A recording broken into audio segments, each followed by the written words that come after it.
Corona के बढ़ते cases पर सिंध हुकूमत का बड़ा फैसला। सूबे में 8वीं जमात तक सरकारी और निजी स्कूलों को मंगल से 2 हफ्ते के लिए बंद करने का ऐलान कर दिया। वजीर तालीम सिंध सईद गनी ने ट्वीट में कहा कि 6 से 21 अप्रैल तक फिजिकल क्लासेस मुअत्तल रहेंगी। ताहम तालीम का सिलसिला ऑनलाइन, होमवर्क और दीगर जराए से जारी रखा जा सकता है। मुल्क भर में बैनुसूबाई ट्रांसपोर्ट हफ्ते में 2 दिन बंद रखने का फैसला कर लिया गया। बैनुसूबाई पब्लिक ट्रांसपोर्ट हफ्ता इतवार को बंद रखी जाएगी। NCOC का इजलास 6 अप्रैल को तलब कर लिया गया। इजलास में कोरोना वबा की तीसरी लहर के बायस तालीमी इदारों में तदरीसी अमल से मुतालिक फैसला किया जाएगा। वजीर तालीम शफकत महमूद कहते हैं फैसला सेहत और तालीम के वज़रा और NCOC का मुतफ़िका होगा। ट्रांसपोर्ट पाबंदी से मुतालिक NCOC के फैसले का इतलाक 10 अप्रैल से 25 अप्रैल तक होगा। गुड्स, फ्रीट, मेडिकल और दीगर इमरजेंसी सर्विसेज को इस्तिस्ना हासिल होगा। रेलवे सर्विसेज को 70% सवारियों के साथ हफ्ते में 7 दिन ऑपरेशन की इजाज़त होगी। पाबंदी के हवाले से 20 अप्रैल को इजलास में दोबारा जायजा लिया जाएगा। आपका वज़ीर आज़म आपके साथ। अवाम से बराह रास्त गुफ्तगू से पहले कौम के नाम पैगाम। वज़ीर आज़म इमरान खान ने एहतियात ना करने वालों को आड़े हाथों ले लिया। कहा कि कोरोना की तीसरी लहर खतरनाक है, कोई नहीं कह सकता सूरत हाल कहां तक जा सकती है। कोरोना ज्यादा फैला तो लॉकडाउन पर मजबूर हो जाएंगे। वज़ीर आज़म का कहना था कि यूरोप में वैक्सीनेशन के बावजूद लॉकडाउन किया गया है। हम लॉकडाउन नहीं कर रहे क्योंकि लॉकडाउन गरीब को सबसे ज्यादा मुतासिर करता है। वज़ीर आज़म ने मास्क पहनने की जरूरत पर जोर देते हुए कहा कि हमें एहतियात की पहले से ज्यादा जरूरत है।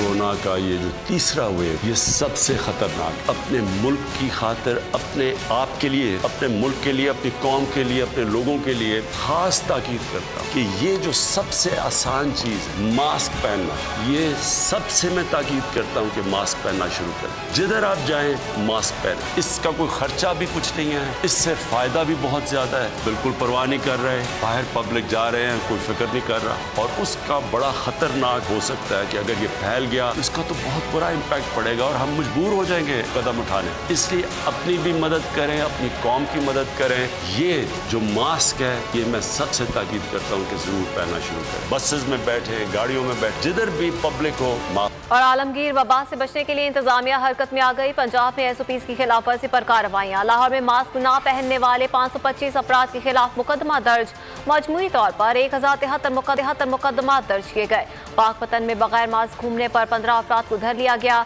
2 दुकानदारों के खिलाफ कार्रवाई की गई। 17 दुकानें सील, 1,09,300 रुपए जुर्माना भी आयद किया गया।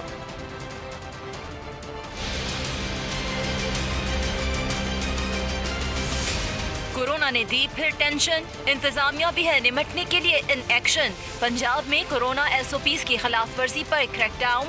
लाहौर में बगैर मास्क घूमने पर 525 अफराद के खिलाफ मुकदमा दर्ज। कोरोना SOPs की खिलाफ वर्जी पर मजमूई तौर पर 1073 मुकदमा दर्ज किए गए। पाकपतन में भी इंतजामिया मुतहरिक। मास्क ना पहनने पर 15 अफराद को सलाखों के पीछे धकेल दिया। हुकूमती हिदायत की खिलाफ वर्जी पर 2 दुकानदारों के खिलाफ कार्रवाई। 17 दुकानें सील कर दी। 1,09,300 रुपए जुर्माना किया गया। बराह रास्त बात करप्शन के भी हुए सवालात। वजीर आजम पाकिस्तान का कहना था कि करप्शन के खिलाफ जंग जारी रहेगी। नैब भी ऐसे इदारों और अफराद के खिलाफ मुतहर्रिक है। करप्शन ऐसा कैंसर है जो सिर्फ पाकिस्तान नहीं बल्कि हर गरीब मुल्क में फैला हुआ है। करप्शन अमीर मुल्क को भी बर्बाद कर देती है। गरीब मुल्कों से हर साल 1000 अरब डॉलर चोरी होते हैं। सारी कौम मिलकर करप्शन का मुकाबला करती है। इमरान खान अकेले नहीं लड़ सकता। करप्शन है ना, ये एक ऐसी कैंसर है जो एक अमीर मुल्क को तबाह कर देती है। देखिए, करप्शन सिर्फ कानून से नहीं लड़ी जाती, करप्शन एक कौम लड़ती है। सारी कौम मिलकर करप्शन का मुकाबला करती है। अब मैं इमरान खान हर रोज करप्शन की बात करे, लेकिन इमरान खान अकेला नहीं लड़ सकता। अदलिया ने पूरा लड़ना होता है इस करप्शन से, तो अदलिया अगर साथ नहीं देगी हम नहीं लड़ सकते। अगर इसके अंदर नैब ने सही केसेस बनाने होते हैं, वो हमारे हाथ में नहीं है। यहाँ बड़े बड़े करप्ट लोगों को उनको ऐसे शादियों पे बुलाया जाता है जैसे कोई VIPs आ रहे हैं। लोग उनको जब बुरा ही नहीं समझेंगे तो क्या आपका ख्याल है कानून बनाने से करप्शन खत्म हो जाती है? एक वो लोग हैं जो कहते हैं कि हम कानून के ऊपर हैं। जरूरत कैसे हुई पाकिस्तान के कानून की कि हमारे ऊपर हाथ डालो? मुजाहरे कर रहे हैं, जी NRO नहीं दे रहा। तो ये जो पाकिस्तान में आज जंग चल रही है, ये कानून की बालादस्ती की जंग है। ये जंग इंशाल्लाह हमने जीतनी है। पाकिस्तान की सर्वाइवल इस जंग में है। एक छोटा सा तबका जिसको आदत पड़ी हुई है खून चूस के, पैसे बना के, गुर्बत पैदा करके, वो इस वक्त सब इकट्ठे हुए हैं। महंगाई के मारे अवाम से रहा ना गया। वजीर आजम इमरान खान से बराह रास्त टेलीफोनिक गुफ्तगू में सब कुछ कह डाला। खातून कॉलर ने तो वजीर आजम से घबराने की इजाजत तक मांग ली।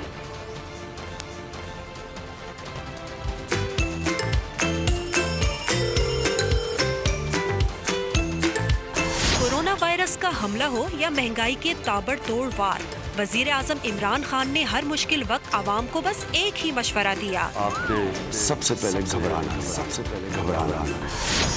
वजीर आजम इमरान खान टेलीफोन पर आए तो आवाम ने शिकायतों का दफ्तर खोल दिया। खातून कॉलर से रहा न गया, बोली या तो महंगाई के जिनको करें बोतल में बंद या फिर दें उन्हें इजाजत अब घबराने की। महंगाई जो है वो दिन ब दिन बढ़ती जा रही है और उतारा मुश्किल हो रहा है। खुदारा आप अपना वादा पूरा करें। अगर आप ये नहीं हो सकता तो फिर आप जो डे फर्स्ट से कह रहे हैं कि आपको घबराना नहीं है, फिर आप हमें घबराने की इजाज़त दे दें। वजीर आजम पहले मुस्कुराए और फिर महंगाई को जल्द काबू करने की यकीन दहानी कराई। बिल्कुल आपने वो बात की जो कि आप यकीन करें कि अब तक हमारी सिर्फ और सिर्फ कंसंट्रेशन, अगर बाकी सारी चीज़ें एक तरफ हैं तो महंगाई एक तरफ। घबराने की आपको ज़रूरत इसलिए नहीं है कि सारा वक्त हम इसके ऊपर काम कर रहे हैं। वजीर आजम से गुफ्तगू में अवाम ने न सिर्फ महंगाई बल्कि सेहत, तालीम और करप्शन पर भी सवालात उठाए, जिनके उन्होंने तसल्ली बख्श जवाब दिए। आपने सबसे पहले घबराना नहीं। और मुआफ़िन ख़ुसूसी शहजाद अकबर ने कहा है कि चीनी सट्टा माफिया के 10 बड़े गिरोह हैं। ये 40 से 50 लोग हैं जो बेनकाब हो चुके हैं। वज़ीर आज़म के लाइव सेशन में जवाब देते हुए उन्होंने कहा कि शुगर सट्टा माफिया ने निज़ाम को यरगमाल बना रखा था। उनके खिलाफ सबूत मिल गए हैं, केसेस भी दाखिल किए जा चुके। हमाद हसन ने कहा तारीख के सबसे बड़े करंट अकाउंट खसारे का सामना था जो अब सरप्लस में चला गया है।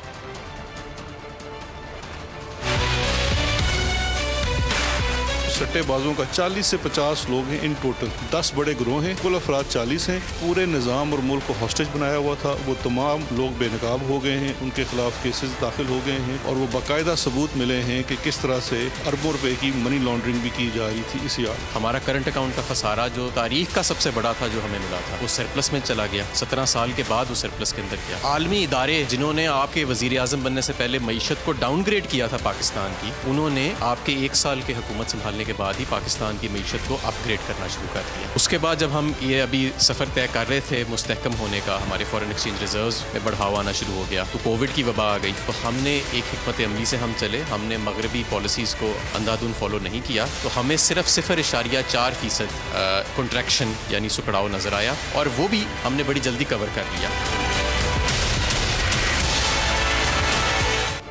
बात करेंगे विफाकी वजीर शेख रशीद की, जिनका कहना है कि पीडीएम टाएं फिश हो चुकी है। ना आर हुआ ना पार हुआ, उल्टा इन्हीं का काम तमाम हो गया। प्रेस कॉन्फ्रेंस में उनका कहना था कि पीपल्स पार्टी ने अब नया स्टैंड ले लिया है। वजीर आजम ने साफ कह दिया है मरियम नवाज को बाहर जाने नहीं दिया जाएगा। शेख रशीद ने कहा कि जहां कश्मीरियों का पसीना गिरेगा वहां हम अपना खून बहाएंगे। जब तक भारत कश्मीर में इम्तियाजी कवानीन वापस नहीं लेता, भारत से कोई तिजारत नहीं होगी।